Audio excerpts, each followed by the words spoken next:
नमस्कार, मैं मेघा हिंदुस्तानी स्वागत करती हूँ आपका माटी के लाल पर। भारतीय जनता पार्टी में अब सदस्यता पाना बेहद आसान हो गया है। जी हाँ, बीजेपी में अगर आप शामिल होना चाहते हैं तो इसके लिए आपको कुछ भी नहीं करना होगा। आप अपने घर में बैठिए, जो काम करते हैं वो करते रहिए। अगर गृहिणी है तो आप अपने घर का काम कीजिए, अगर आप बाहर काम करती हैं तो भी कीजिए। अगर पुरुष है वो घर का काम करता है तो वो करे, अगर वो बाहर का करता है तो वो करे। कहने का मतलब है, अगर बच्चे स्कूल जाते हैं तो वो स्कूल जाए, कॉलेज जाने वाले बच्चे जो है वो कॉलेज जाए, मतलब जो अपना काम कर रहा है वो रोजमर्रा का करते रहे। क्योंकि बीजेपी का नेता बनना और बीजेपी का सदस्य बनना अब इतना आसान हो गया है कि आपको कुछ करने की जरूरत ही नहीं है। हो सकता है कि आपके कार्यस्थल पर ही आकर आपको भारतीय जनता पार्टी की सदस्यता ग्रहण करवा दी जाए, या संभवतः आपके घर पर आकर भी हो सकता है कि आपको बीजेपी में शामिल कर लिया जाए। जी हाँ, बिल्कुल आप सुन रहे हैं, जो कुछ भी मैं बता रही हूँ बिल्कुल सच है। भारतीय जनता पार्टी में शामिल होने के लिए अब आपको कुछ करने की जरूरत नहीं है। जो खबर निकल कर आ रही है आप उससे समझ जाएंगे कि मैं ऐसे क्यों कह रही हूँ। बोलता है हिंदुस्तान की खबर, देखिए लिखा है, गुजरात के अस्पताल में आंख का ऑपरेशन कराने गए लोगों को रात में जगाकर भाजपा का सदस्य बनाया गया।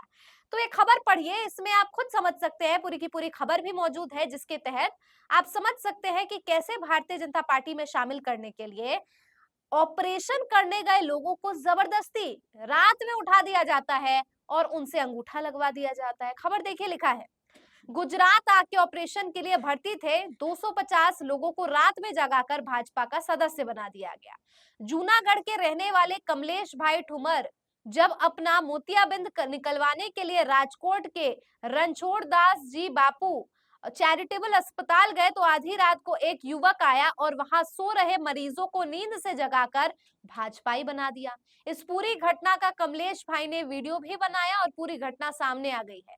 बता दें कि इससे पहले भी भाजपा द्वारा स्कूली बच्चों और अस्पताल जाने वाले लोगों को भाजपा सदस्य बनाने का मामला सामने आ चुका है। भावनगर में स्थानीय नेता पर 100 सदस्य जोड़ने के लिए 500 रुपए का ऑफर देने का मामला सामने आया है। इसके अलावा एक महिला ने आरोप लगाया है कि सार्वजनिक स्वास्थ्य केंद्र के स्टाफ ने उनसे मोबाइल नंबर मांगकर भाजपा सदस्य के रूप में उनका पंजीकरण कर दिया। अस्पताल में आधी रात ओटीपी मांगकर भाजपा सदस्य बनने के लिए मामले की पूरी घटना कमलेश भाई टुमरी ने कही है। तो ये पूरी की पूरी क्या कहा है उन्होंने, लिखा है, चलिए ये भी पढ़ देते हैं ताकि आपको बेहतर समझ आए। लिखा है, धुंधली दृष्टि के लिए मेरी जांच की गई तो पता चला कि मुझे मोतियाबिंद है। मैं रविवार को राजकोट के रणछोड़ दास जी बापू चैरिटेबल अस्पताल में दाखिल हुआ। मेरे वार्ड में करीब 300 से 350 लोग थे। रात 11 बजे एक युवक आया और सभी को जगाने लगा। हमने सोचा कि अस्पताल का कोई स्टाफ होगा जो ड्रिप या कुछ इलाज के लिए आया होगा, लेकिन वह एक एक करके मोबाइल नंबर मांगने लगा। मेरा नंबर भी मांगा और फिर मुझे भाजपा का सदस्य बना दिया गया। जब मुझे मैसेज मिला तो पता चला कि मैं अब भाजपा का सदस्य बन गया हूँ। इसके बाद मैंने सामने बैठे युवक का वीडियो रिकॉर्ड कर लिया, उसे भी जाकर उसका नंबर मांगकर सदस्य बनाया जा रहा था। अगर किसी फोन पर ओटीपी नहीं पता चल रहा था तो वो फोन ले लेता था और खुद सदस्य बना देता था। इस युवक ने वार्ड के 200 से 250 लोगों को भाजपा का सदस्य बना दिया। तो ये कमलेश भाई ठुमर जो वार्ड में भर्ती मरीज है वो अपनी कहानी बता रहे हैं कि कैसे भारतीय जनता पार्टी के कुछ कार्यकर्ता आते हैं, 200 से 250 लोगों को महज मोबाइल नंबर के आधार पर उन्हें ओटीपी सेंड करते हैं और उन्हें मैसेज आ जाता है कि वो अब से भारतीय जनता पार्टी के सदस्य हैं। ना उनसे कुछ पूछा जाता है, ना उन्हें कुछ बताया जाता है, और अस्पताल में आकर मरीजों को जबरदस्ती उनके पार्टी में शामिल करना, ये कौन सी तानाशाही हो गई। दोस्तों, भारतीय जनता पार्टी के संदर्भ में आए दिन कुछ ना कुछ ऐसी खबर निकलती रहती है जो सुनकर एकदम शॉक्ड हो जाते हैं।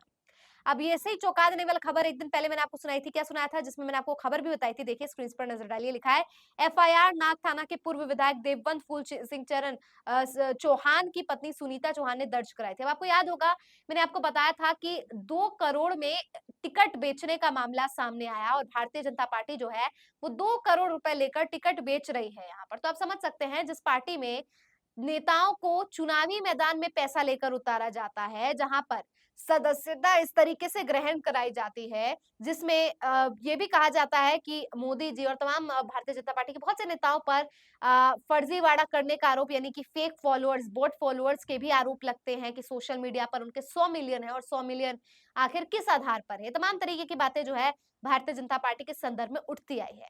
दोस्तों, किस बात में कितनी सच्चाई है सोशल मीडिया से लेकर और बहुत सारी अफवाहों पर, वो तो नहीं पता, लेकिन अभी पिछले कुछ दिनों से जो खबर निकल कर आ रही है, चाहे वो 2 करोड़ रुपए लेकर टिकट बेचना हो या फिर भारतीय जनता पार्टी में शामिल होने के लिए स्कूलों में, अस्पतालों में जाकर जबरदस्ती मरीजों को और जो शिक्षक हैं, उन्हें भारतीय जनता पार्टी में शामिल करना, ये बताता है कि बीजेपी विचारधारा में कितनी ज़्यादा पीछे हो गई है।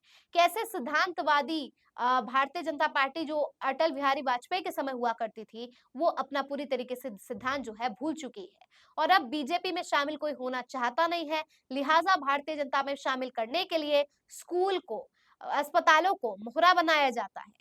मरीजों को ये बात की जानकारी भी नहीं होती, क्या उनकी रजामंदी तक नहीं होती और उनका मोबाइल जो है उसे छीन-छीन कर, ओटीपी भेज-भेज कर मरीजों को बिना बताए आधी रात में 11 बजे के करीब क्या इस तरीके से जबरदस्ती आना अस्पताल में और वो मरीज जो अपना इलाज करने के उद्देश्य से अस्पतालों में भर्ती है, उन्हें एक विशेष राजनीतिक पार्टी यानी भारतीय जनता पार्टी के ज़रिए अपनी पार्टी में शामिल करना, मोबाइल नंबर देना, लेना, छीनना फ़ोन, ओटीपी लेना। क्या ये बात इस ओर इंगित नहीं करता कि ये तानाशाही की ओर भारतीय जनता पार्टी अपनी बढ़ चुकी है? देश में शायद 10 साल होने को है, यूँ कहूँ 10 साल तो हो गया है, ये तीसरा टर्म चल रहा है।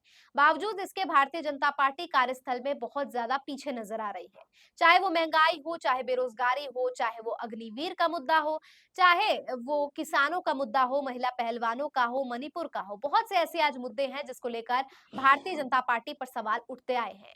लेकिन बीते कुछ दिनों से जैसे उत्तर प्रदेश का माहौल बना हुआ है, सांप्रदायिकता से सियासी रोटियां सेकने वाले भारतीय जनता पार्टी के नेताओं भड़काऊ बयान दे रहे हैं, तो वहीं महाराष्ट्र में सुरक्षा की चूक की वजह से कैसे बाबा सिद्दीकी की हत्या कर दी जाती है।